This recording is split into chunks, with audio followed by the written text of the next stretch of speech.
سلام دوستان، خوش آمدین به یک برنامه دیگر از چنل خودتان انیمیز. امروز قرار است بریم تا درباره دهکده بیلدرویس که یکی از دهکده های بازی کلش آف کلن است صحبت کنیم که چی شد این دهکده اضافه شد و تا امروز چه اتفاق با این دهکده افتاد. پس با من همراه باشید. بیلدرویس یکی از دنیاهای بازی کلش آف کلن است. این دهکده جدید در اصل یک آپدیت برای بازی بود که در سال 2017 این آپدیت جدید برای بازی آمد که شما می توانستید توسط کشتی به یک دهکده دیگر سفر کنید. در این دهکده کل چیزهای جدید و نیروهای تغییر یافته بود. یک فرق اساسی این دهکده با دهکده اصلی این بود که شما می توانستید با حریف واقعی بازی کنید، نه حریفی که خاموش است یا نیست. و چیز خیلی مهم این بود که شما در این دهکده یک معدن جیم داشتین که بیشتر بازیکنان این را میخواستن از سوپرسل و سوپرسل هم این معدن جیم را در آپدیت جدید بازی کلش آف کلن دهکده بیلدرویس اضافه کرد.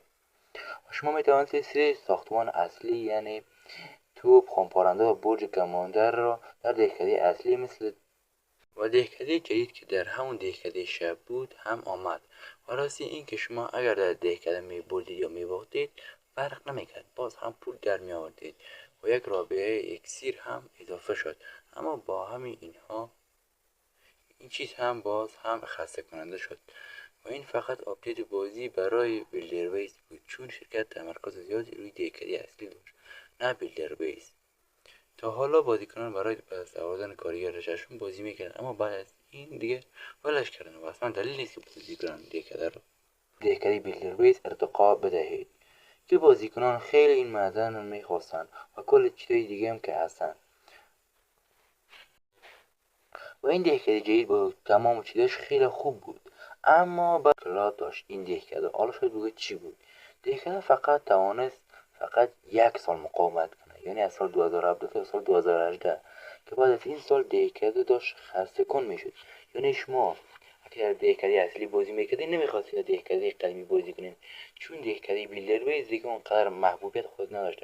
نیروهای جدید نبود، ساختمانان جدید نبود، اصلا تمام نیروهای بیلدرویس همون نیروهای اصلی در دهکده اصلی بودن، نه نیروهای جدید مثل بربر، بیبی دراگون، جادوگر، کماندر. همه اینها مثل دهکده اصلی بود و داشت بازیکنان رو خسته کن میکرد چون هیچ چیز جدیدی اضافه نشده بود. یک چیز دیگه این بود که این دهکده فقط یک کارگر داشت، یعنی شما برای پیشرفت این دهکده باید خیلی زمان میگذاشتین، چون یک دهکده داشت و شما فقط در یک روز میتونستین چندین حمله را انجام بدهید که دیگر حمله های شما اصلا پول میداد.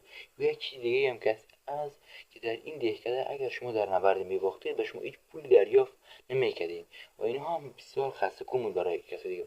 و یک چیز دیگه هم که شاید پلیرهای قدیمی بازی دربارش یادشان باشه این بود که شما کدام پادگانتان را در بیلدرویس ارتقا میدادین مجبور بودید چند روز صبر کنید، چون وقتی که شما پادگانتان را ارتقا میدادین شما نمیتونستید این نیروی تولید کنید و اصلا نمیتونستید به جای حمله کنید. اینا همه یکی از کارهای رو مخ بازی بوده، اما داشت بازی را خسته کن میکرد و بیلدرویس فقط توانست یک سال مقاومت کند تا سال 2023 که کاملا داشت فراموش میشد. اما سال 2023 یک اتفاقی افتاد. در این سال یک آپدیت جدید برای بازی آمد، برای بیلدرویس فقط، که چند چیز بود. یکیش که یک کارگر جدید برای بیلدرویس بود، میتونستید دو کارگر بگیرید، یکیش ربات بود. و یک چیز جالبتر از این که میتونستید توسط دهکده بیلدرویس در دهکده اصلیتون یک کارگر ششم بگیرید که آنم ربات بود. و یک چیز دیگه هم که میتونستید این دهکده بیلدرویس رو به دو دهکده تقسیم کنید که در عملات میتونستید یعنی 6 ستاره بگیرید و اینا هم خیلی خوب بودن، چون بعد از چند 5 سال برای این دهکده یک آپدیت آمد و این آپدیت توانست پس بیلدرویس را زنده کنه، اما برای مدت محدودی. بعد از اینکه بازیکنان با این بازی رو میکردن و کاری از ششم رو هم میگرفتن دیگه اصلا دلیل نداشت که مسابقا این دهکده رو ارتقا بدن. حالا شاید بگویید چرا اصلا بیلدرویس اینقدر ضعیف بود؟ ببینید چند دلیل اصلی برای این است که بیلدرویس داره ضعیف و خراب میشه. دلیل اول این است که برای بیلدرویس هیچ آپدیت نمیاد. یعنی ببینید اگر در دهکده اصلی برید ارما، یعنی ارما، منظره، اسکین، قهرمانان و حتی نیروها، معجون، کل چیز جدید داره هر ماه یا هر 2 ماه بعد برای بازی کلش آف کلن در دهکده اصلی میاد. اما در بیلدرویس هیچی، فقط همین یک آپدیت بود که از سال 2023 آمد و بازیکنان بیشتری هم که وقتی که کارگر ششم میگیرن معدن جیم رو هم که جیماشو میگیرن واسه ساختمان هم که ارتقا میدهن، یعنی خمپارانداز تو با برج کماندر، اصلا دیگه اصلا نمیخواستن این دهکده رو پیش ببرن، چون میدن که براشون هیچ ارزشی نداره. کل گپ در دهکده اصلی. یه چیز دیگه جالب این است که اگه مثلا شما بخواید اکانتتان رو بفروشید، خریدار اکانت نمیگه که دهکده بیلدر بیس شما چقدر است یا چی هست، فقط همه گپ در دهکده اصلی شماست. و خود سوپرسل هم درباره دهکده اصلی داره تمرکز میکنه، دهکده بیلدر بیس.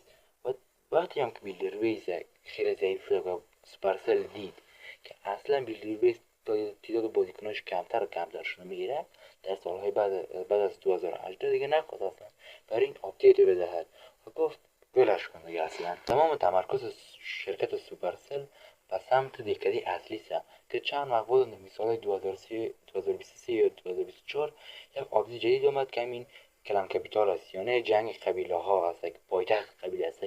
وقتی که اینو اومد و همه این چیزا نشان میدهد که بیلدر بیس به طور کامل مرده و کمتر بازیکن را پیدا میکنی که بخواد این بیلدر بیس رو بازی کنه. و سوپرسل هم وقتی دید که بازیکن کمتر شده یا ولش کرد و اصلا دیگه یعنی میتونه گفته که بیلدر بیس به طور کامل مرده. اما یک گپ بسیار بزرگ اینجا هست، اصلا میخواهد پس دوباره بیلدر بیس رو زنده کنه یا نه. این یک گپ بسیار جالب است و گپ خیلی از بازیکنان هم هست که آیا میخواد این رو زنده کنه یا نه. اما برای زنده کردن این دهکده باید چیکار کنند؟ باید یک تیم جداگانه باشه که بتونن درباره این دهکده تحقیقات کنن، منظره و چیز جدید مثل دهکده اصلی در این دهکده هم بیارن تو بازیکن‌ها از دهکده اصلی با دهکده قدیمی یا اون شب یا بیلدر بیس جذب شود دوباره بیاین. اما این کار خیلی آسان نیست، چون برای یک تیم جداگانه برای این دهکده اونا باید خیلی پول هزینه کنن و اصلا نمیدونن که آیا میتونن از این دهکده هم پول در بیارن یا نبیارن. این خیلی جالب است.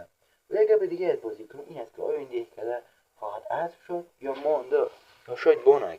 سوپرسل دقیقا مطلعات نیست، اما شاید به نظر بعضی از بازیکنان که میگویند سوپرسل قرار این دهکده رو به طور کامل حذف کند، اما معلوم نیست که آیا میخواد این دهکده رو حذف کند یا این دهکده رو پس دوباره باند. در حال حاضر این دهکده اصلا هیچ فایده‌ای برای خود شرکت سوپرسل ندارد. تمام تمرکز سوپرسل به دهکده اصلی است تا همین سال 2025 که از این بیلدر سال 6 سال گذشته. اما شما چی فکر میکنید؟ آیا بیلدر بیس دوباره برمیگرده؟ آیا سوپرسل برای بیلدر بیس کار میکنه؟ میخوام نظرت شما رو هم ببینم. پس لطفا اگر نظری داشتین در کامنت ها نوشته کنین، ویدیو رو لایک کنین و کانال من رو سابسکرایب کنین. برای کانال من خیلی ارزشمند هستم. و راستی اگر شما هم میخواین در نظرسنجی هفتگی من باشید یا میخواید اکانت رایگان از من دریافت کنین، لطفا بیایید داخل تلگرام من و نام نوشته کنین کلش آف انیمکس که این برای شما که این صفحه تلگرام من هست. در این صفحه من هر هفته یک نظرسنجی میمونم که درباره کدام ویدیو گپ بزنم یا برای کسانی که کانال من را سابسکرایب کردن هم برایشون یک اکانت رایگان میدهم. خب شما چی فکر میکنید؟ آیا بیلدر بیس زنده خواهد شد یا نه؟ لطفا نظرتان رو بنویسید. تا ویدیوی بعد، خداحافظ.